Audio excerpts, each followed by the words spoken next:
Tapi yang namanya orang lagi cari nafkah, jualan, ya Pak Toto sih menjalani aja dengan sepenuh hati gitu. Nah, sampailah Pak Toto masuk ke gang tempat tinggal gue di sekitaran jam 11 malam lah gitu.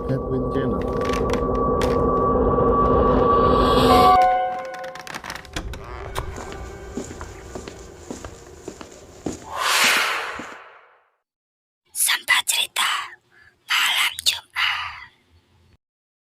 Halo guys, jumpa lagi bareng Mars di Sempat Cerita Malam Jumat.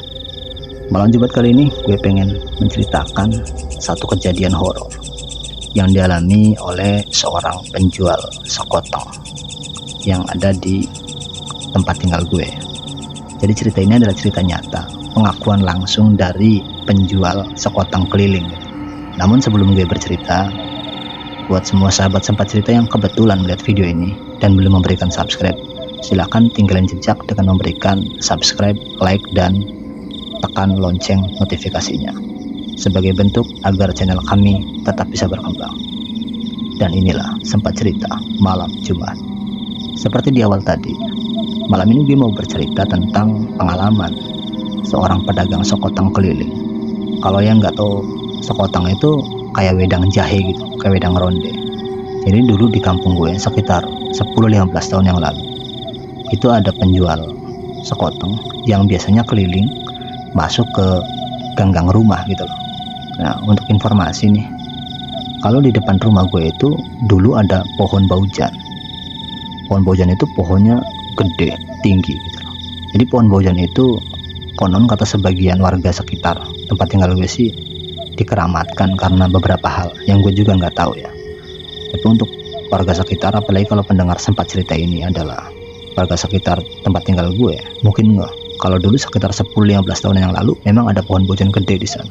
Dan akhirnya ini dialami oleh salah satu penjual keliling, sebut aja namanya Pak Toto. Jadi Pak Toto ini adalah penjual wedang sekoteng yang biasanya keliling ke tiap-tiap gang rumah gitu. Nah, mungkin karena aslinya bukan orang tempat tinggal gue pribumi, asli maksudnya, dia pendatang dari kota lain yang kebetulan mencari nafkahnya di tempat tinggal gue, jadi nggak begitu ngeh sama banyak cerita dan sejarah-sejarah yang ada di tempat tinggal gue. Pak Toto ini biasa ngejual sekotengnya kan tiap malam tuh. Apalagi masyarakat kita kan kalau habis isya gitu loh, jam 8 kan masih nonton sinetron tuh. Kemudian sinetron baru dimulai sekitar setengah 8-an ya, kegiatan keluarga di situ yang nonton sinetron itu ya pasti habis isya gitu loh. Nah, makanya Pak Toto ini kalau keluar gitu loh, ngejual sekotengnya itu sekitar jam 8, jam 9-an lah gitu. Nah, kebetulan kayak udah terjadwal aja kalau masuk ke gang gue itu Pak Toto sekitar jam 9-an. Jadi kalau jam 9, Pak Toto itu ngebunyiin mangkoknya gitu loh, pakai sendok. Teng teng teng teng teng gitu loh. Nah, sehingga kalau dibunyiin kan warga kan tahu, pada beli kan, ada yang bawa mangkok sendiri gitu. Ada yang pakai mangkoknya Pak Toto gitu. Biasanya beli di situ kan.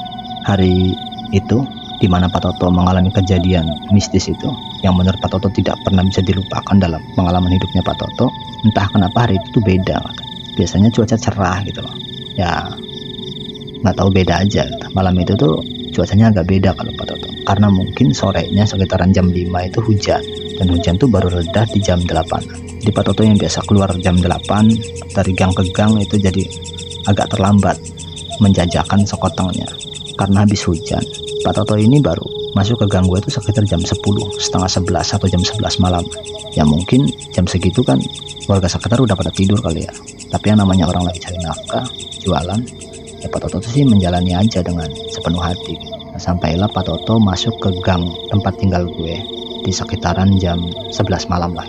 Seperti waktu-waktu yang biasa dijalani. Pas di depan rumah gue itu Pak Toto selalu menghentikan gerobaknya dan membunyikan mangkoknya dengan sendok gitu. Teng teng teng teng teng gitu. Dengan harapan ya ada orang yang beli sekoteng. Walaupun Pak Toto juga feelingnya nyadar sih, jam segini siapa sih yang emas ini. Tapi yang namanya orang lagi usaha kan, dia berupaya semaksimal mungkin. Akhirnya Pak Toto kan berhenti di situ. Dia taruh kursi tempat duduknya sambil duduk di situ, nunggu sekitar setengah jam dan belum ada orang yang keluar gitu. Belum ada pembeli. Sampai akhirnya pas Pak Toto bunyiin mangkoknya lagi, Pak Toto dengar ada suara, "Mang, beli sekoteng, Mang." Gitu. Itu suaranya perempuan kalau kata Pak Toto. Pak Toto akhirnya karena suaranya dari arah kiri, Pak Toto tuh nengok sebelah kiri. Pas nengok sebelah kiri nggak ada orang. Akhirnya Pak Toto nengok sebelah kanan. Ternyata Pak Toto dikagetin tuh. Astagfirullah katanya. Ada perempuan cantik masih muda. Akhirnya Pak Toto nanya, mau beli apa neng? Sekoteng pak, kan mamangnya jual sekoteng gitu. Akhirnya Pak Toto lanjutkan, berapa belinya? 1. Dibungkus apa di sini? Kata perempuannya dibungkus aja. Ya Pak Toto ini fokus aja gitu loh, ngejualin sekotengnya. Tiba-tiba pas udah jadi tuh, udah ditaruh-taruh tuh, kan nunduk tuh Pak Toto tuh, namburin rotinya gitu, namburin kacangnya, kolang-kalingnya gitu kan. Kalau sekoteng kan isinya itu, naruh wedang jahenya ke plastik gitu. Sudah jadi, pas Pak Toto nengok, orangnya nggak ada coy. Perasaan Pak Toto mulai nggak enak nih di situ, bulu kuduknya mulai merinding. Pikir Pak Toto, nih perempuan kemana ya? Ini Pak Toto nyari kan, suara perempuannya manggil, mang sebelah sini mang. Nah, Pak Toto bilang, neng mana neng? Ya, Pak Toto makin memperhatikan tuh suaranya kemana. Ini Pak Toto mah takut-takut gimana gitu loh. Pak Toto tuh nengok ke sebelah atas coy. Di depan rumah gua tuh ada bau cat, persis depan rumah gua, dikit lah. Pas Pak Toto nengok, suara itu tuh ada di atasnya Pak Toto, kata Pak Toto. Kayaknya sambil nengok ke atas, dia nggak beraniin diri. Pas dia nengok ke atas, ternyata itu ada perempuan yang beli tadi lagi main ayunan di ranting pohon baujan sambil senyum. Kalau pas beli mukanya cantik, sekarang mukanya udah darah semua.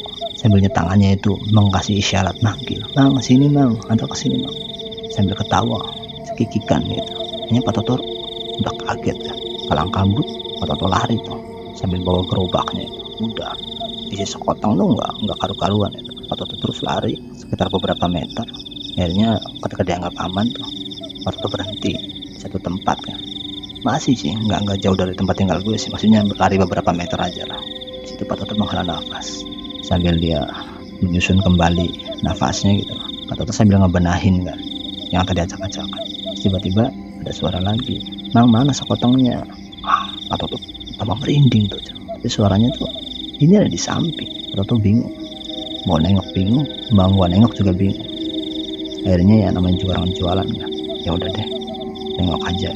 Pas nengok, itu perempuan yang tadi di atas ada di depan Pak Toto dengan wajah yang makin jelas, penuh darah gitu loh. Ada taringnya, rambutnya panjang uyap-uyapan. Pak Toto tuh lihat ada hadapan gitu. Dia tuh kayak nge-freeze, ngediem gitu. Dia nggak bisa lari, nggak bisa apa. Nah terus akhirnya Pak Toto begitu sadar, Pak Toto kalang kabut lari lagi. Tapi bedanya, larinya ini Pak Toto nggak bawa gerobak, dia lari. Nah baru di pagi harinya ada seorang anak muda yang mengaku anaknya Pak Toto gitu. Dia ngambil gerobak. Makanya pagi-pagi itu masyarakat sekitar tuh geger gitu, bahwa ada gerobak tukang sekoteng siapa gitu. Akhirnya ya ketika anaknya ngambil, ya diambil lah sama anaknya Pak Toto, dibawa pulang. Selang 2 bulan kemudian, warga sekitar termasuk keluarga gue nanya, kenapa Pak Toto lama nggak jualan? Pak Toto bilang habis sakit, karena pada kepo kan. Sakit apa Pak? Pak Toto jujur tuh, kenapa dia bisa sakit? Karena 2 bulan yang lalu dia mengalami kejadian itu. Akhirnya masyarakat sekitar bercerita sih, bahwa pohon baujan itu memang ada penghuninya. Konon katanya ya bukan cuma kuntilanak aja, banyak yang lain. Karena cukup dikeramatkan pohon baujan. Sekarang pohon baujannya udah ditebang, tapi cerita tentang pohon baujan itu masih ada. Kalau kalian tahu tentang misteri pohon baujan, boleh komen di bawah ya. Terima kasih, gue Mars. Sampai jumpa kembali di malam Jumat.